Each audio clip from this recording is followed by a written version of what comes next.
what we're going to do next is we're going to go tackle our Chaos of War. We're going to cover a little bit about the meta for the last time. Thank God. Like, I'm kind of sick of covering the meta. And then we're going to talk a little bit about a couple of cool decks that came out of that. And yeah, I don't know. Welcome to our Chaos of War.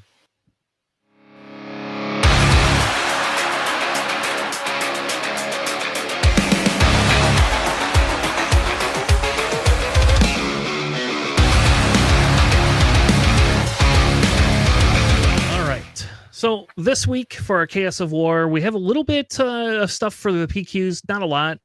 There's nothing major that showed up that won anything that is unusual. So if you kind of scroll through here, you know, it's nice. There's a nice Palpatine blue in there, baby. I love that. But it kind of looks like we're rounding out the meta with the Sabines, the Quinlan Tarkantowns, a little bit in the Quinlan ECL. We're getting Bosk. There's a Vader that snuck in there that we are going to cover tonight because Vader looks cool. There's a couple more Pelp Yellows. I don't know, Alex. This is where we should have played. Let's go to the Netherlands. Not only do they have death metal over there, that's amazing. Like death metal festivals, we could be playing in like that meta. Palp country. Yeah, like this whole meta is control. A tempo-ish combo deck and one aggro deck, and that's it. Everything else would just be fun. Like this is what should the whole thing should be. There was a cool Obi-Wan Pop City. I don't think this is any different though than the blue Obi-Wan, or very much different. It's just now your Obi-Wan lives a little bit longer, so that's pretty important. I have a local that plays Pow City mono blue Obi-Wan, and that extra health is quite annoying. Yeah, it's not fun. And like you have enough restore, especially in like mono blue, that is like you can eat the 4 health or reduction on your base, right? Like it's whatever. Yeah. And actually, before we went to our PQ, I was testing out Han 1 blue with Pop City on it instead of just the 30 health base, because of the exact same thing. Like you drop your Yodas down, you drop your Kanans. I mean, you have restore that you don't have other things. So yeah. So there's kind of that. Yeah. So again, nothing like in here. Other than there's a Thrawn security complex. Which is hilarious because this is a 82 player, so it's a rather big one. And somebody took Thrawn security complex. I don't we'll have to see what that deck is because I don't understand how that could work, but I mean, that's 5 less health, and it's a Thrawn deck. So, one of them had a Ray Yellow sneak in. That was pretty cool. We haven't seen anybody really play Ray Yellow. And you had some Kira's, a Pelp ECL. Somebody's playing Pelp Green with ECL in it. Other than that, again, there was a Pelp or a Sidious Blue that made it. I think we've seen that deck before. Tarkin Blue again, another Ray Yellow.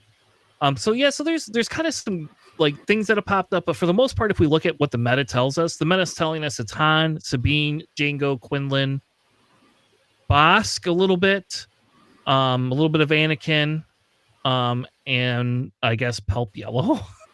So like Pelp Yellow actually makes it up there. Those are kind of like the winners. If you look at the top 8, you still see the Hans and the Sabines and the Jangos and the Quinlans and the Cads. And then you have your Boss and your Anakin. So we're seeing very similar decks. I know the meta will shake up next set for a fact, just because of all of the upgrade and pilots things that we're going to be getting.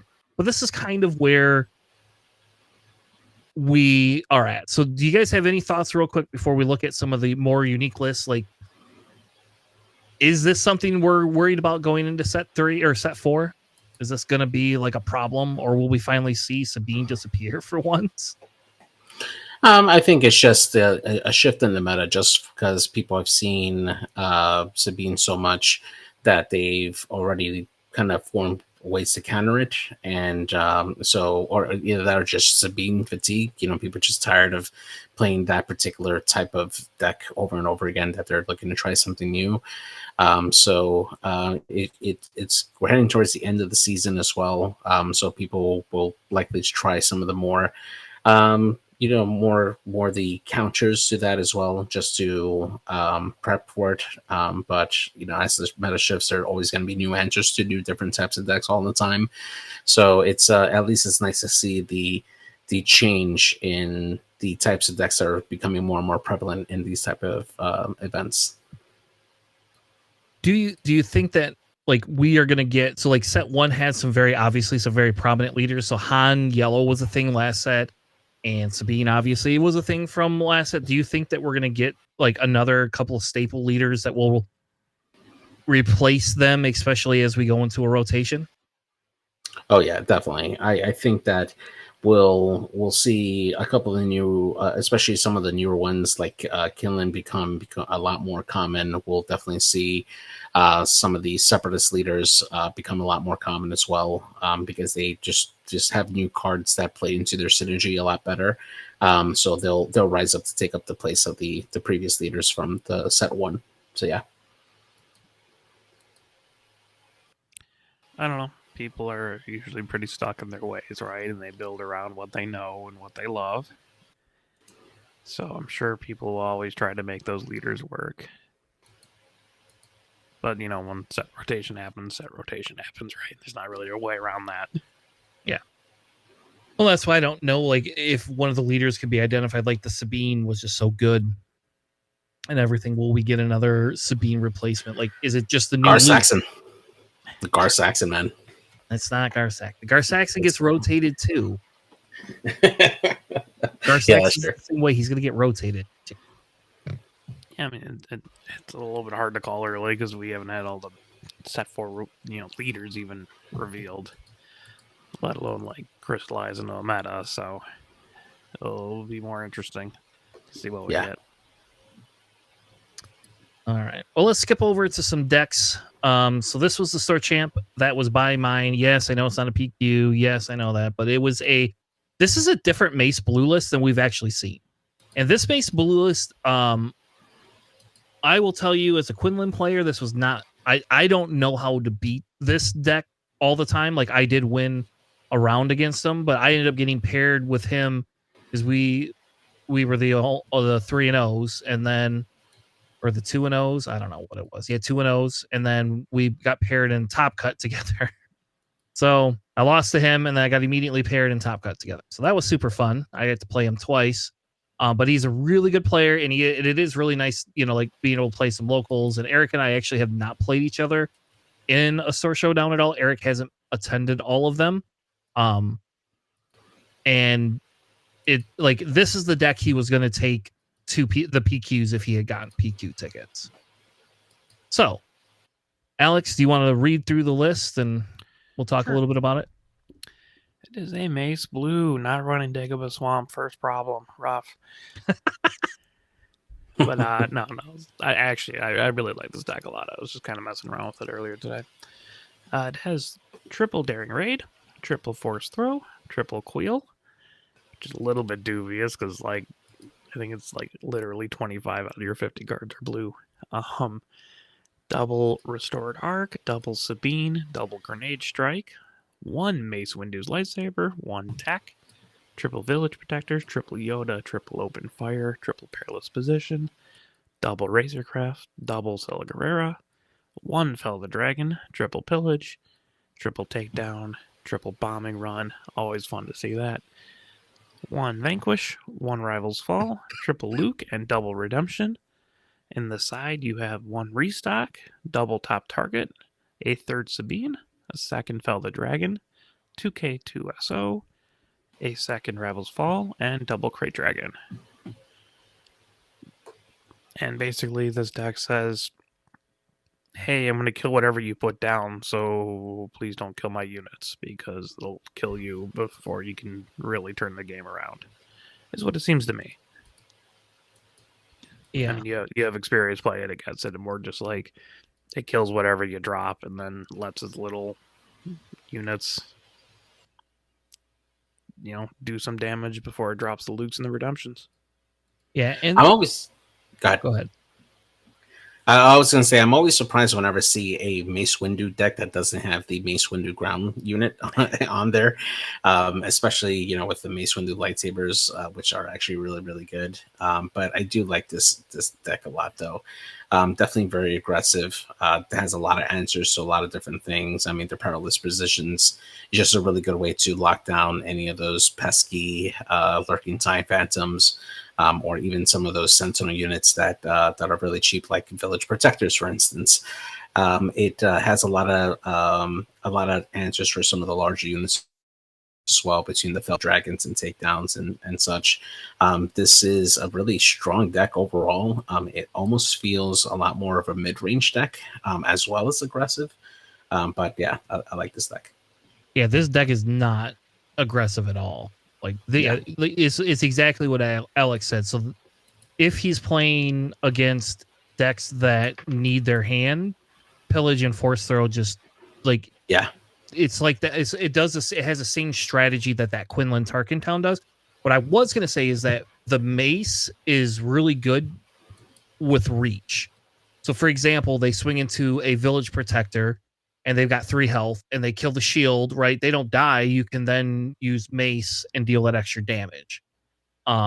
So mace is kind of like his own built-in Tarkentown for 1 cost. This deck basically the big thing is if you pass against this deck, they claim. It's done and over with. Like they just go to the next round, and their goal is to get to the mace flip. And once they get to the mace flip, there it's kind of like Pelt. It's really hard to come back because they can then afford to play Lukes and redemptions and things like that. I think it's crazy we don't have more redemption. Like I think that redemption saved 2 out of the 4 or out of the 5 games I played against them.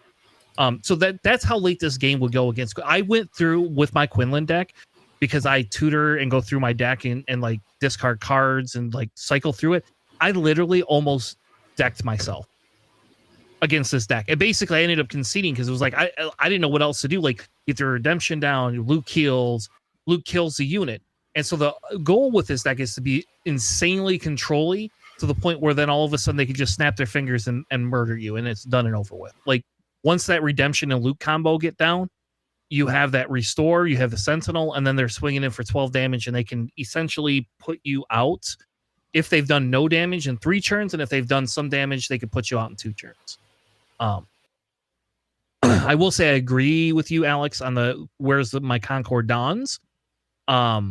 Like I believe the Concord Don is just as good as that open fire, and it also gives you the fact of having it hit for Quill. I will we do Eric and I joke because when Quill doesn't hit, it is the funniest thing in the world because it's just like, oh, my Quill didn't hit, but when Quill hits and he just has a handful of cards, you can't even pillage them. Like it's pointless to pillage them because it's like I've got 6 cards. What do you want me to do? I don't know. It would be interesting to put more text in here too. Yeah. But my only thing is just like it's tough for me to just be like, well, triple pillage main board, or like shave 1 off, put it in the sideboard, or all of them in the sideboard, and maybe have like Concord Dawn's main decked, or something else just to improve the Quill consistency a little bit more. I mean, Mace's lightsaber's cool and all. Would a Jedi lightsaber be a better choice in that position, given all your Force units, and is also blue, so you can draw it off Quill. I don't know, it's kind of all over the place. But I like this deck a lot, honestly. It's really cool. The 1 Fellow Dragon also hurts me. I'd rather just run 2. yeah, Especially because you are trying to get to the late game with this deck, right? Like, don't you want 2 Fellow Dragons? yeah. And I'll be honest, I never saw him when he played against me. The Vanquish never became a thing. It was always Fell the freaking Dragons every time. Yeah, like you replace a Vanquish with a Fel or like a second Rivals, right? Like one of the 2. Yeah. And I will say Bombing Run is like the enemy of my Quinlan deck because I don't run a lot of space units. So like you just the best part is when you bounty hunters query and then you use Cobb like in the same turn, and then all of a sudden you have like 4 units out, and then you realize they claimed because they're gonna play Bombing Run the next turn, and you just cry a little bit. There goes 4 units. I'll run the Great Guard. Love me some Bombing Run. Yeah. I was playing it in Pelp Red set 1, so but congrats to Eric. I actually think this deck has legs. I actually think this deck will be decent in next set too, personally. It's going to be scarier next set when you have indirect damage. Yeah, so I do actually think that this is not something that we're going to see go away. I hate pillage, and it's a joke at my locals because every time I hear pillage, I just sigh. Like even if it's not against me, I just sigh because I hate that damn card because I want to be the controlling player that makes you discard cards, not them. I don't have any good decks that are just like mill decks right now. So note to self: play pillage against Tanner at Adepticon. Okay, you gotta get me to Adepticon first. All right, the next one. This was the runner-up. This was Damien's deck. This is Cat ECL. He's been working on this deck since the beginning of the set. It is a very fine-tuned deck. It did not do very well against Mace. So just as an FYI, this deck does not like Mace. This is Damien switched to this after Boba got banned. this is kind of his go-to for it. And as you can see, this is essentially a yellow deck. That's what this is. With your mauls and your overwhelming barrages. And that's about it. So everything else is yellow. I think we've gone over this deck before on our stream.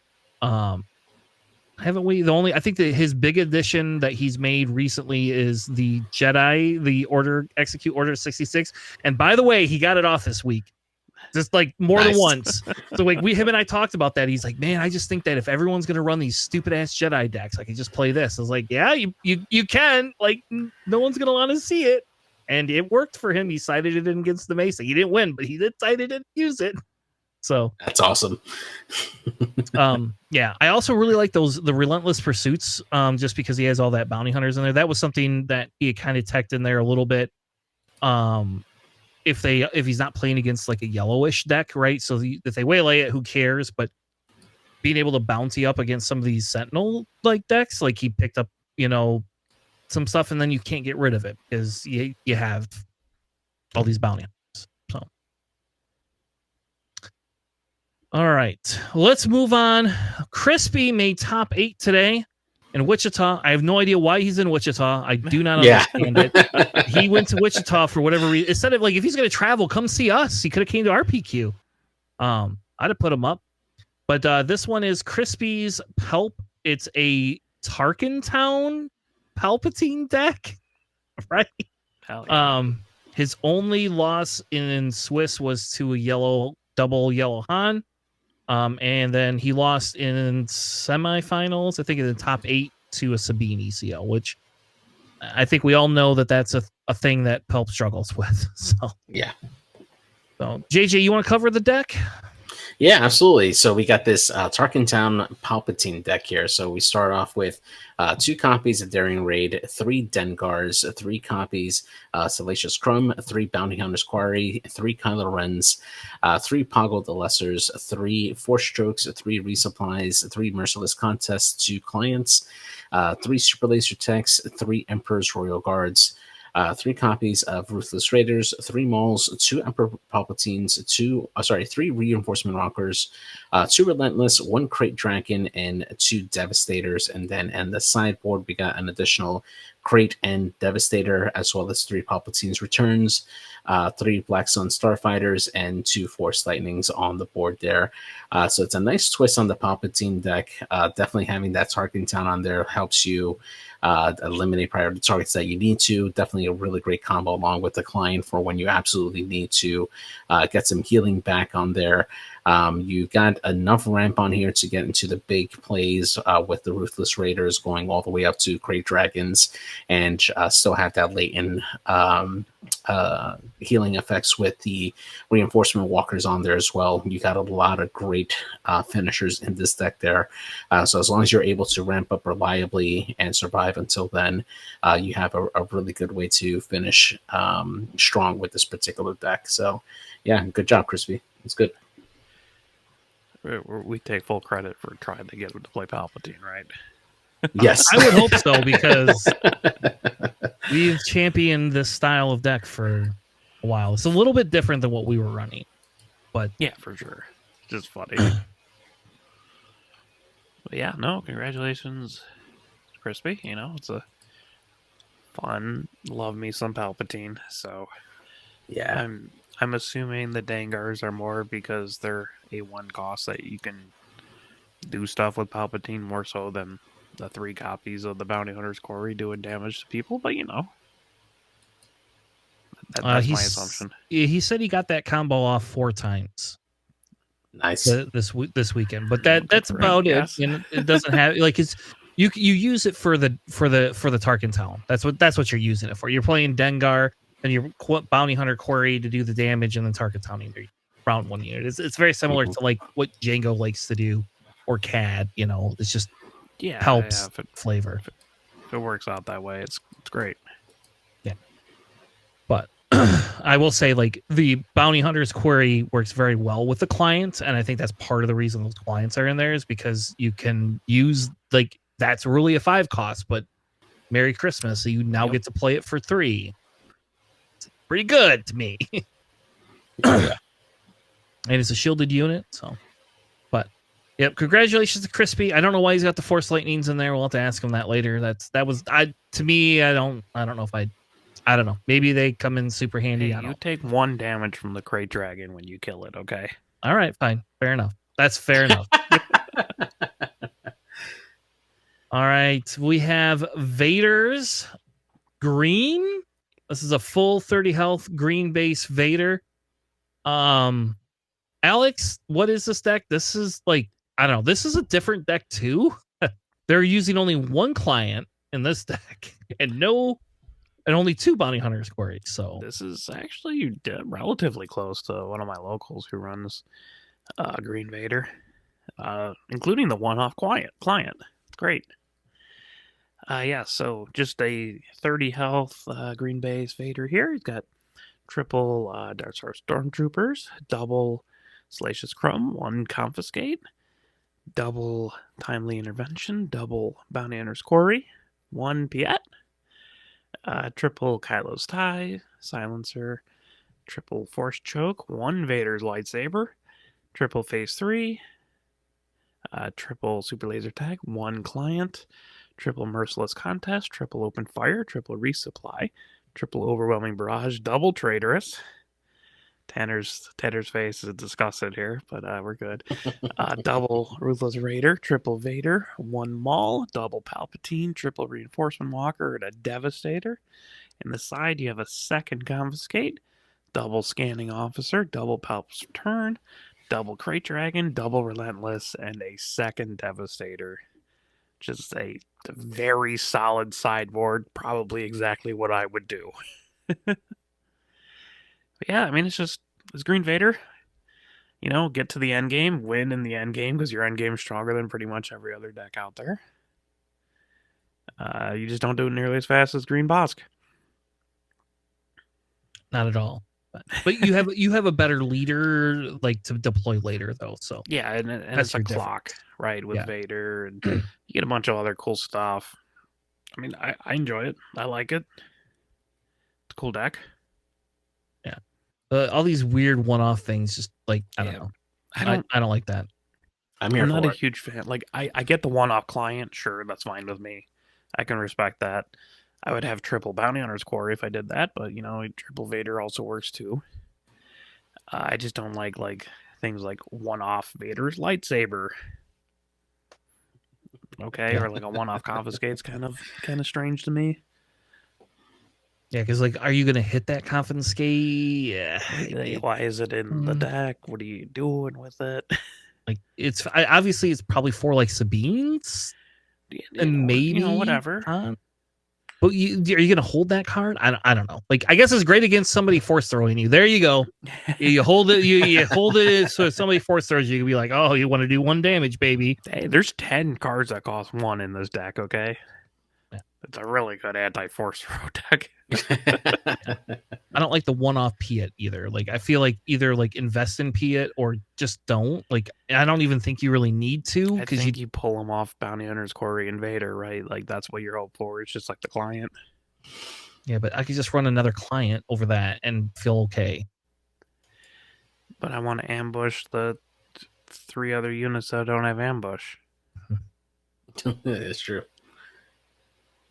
I don't know. I like the. Don't get me wrong. I actually like this deck. I think this deck looks fun.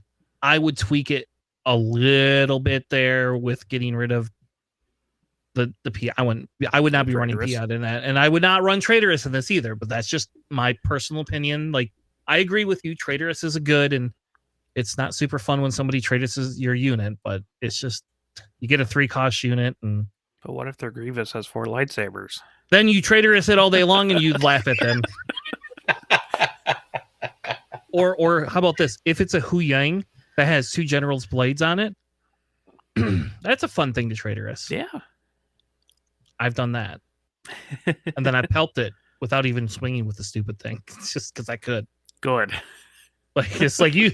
I don't know if you have something that gets this back, but you ain't getting it back. It's gone. So.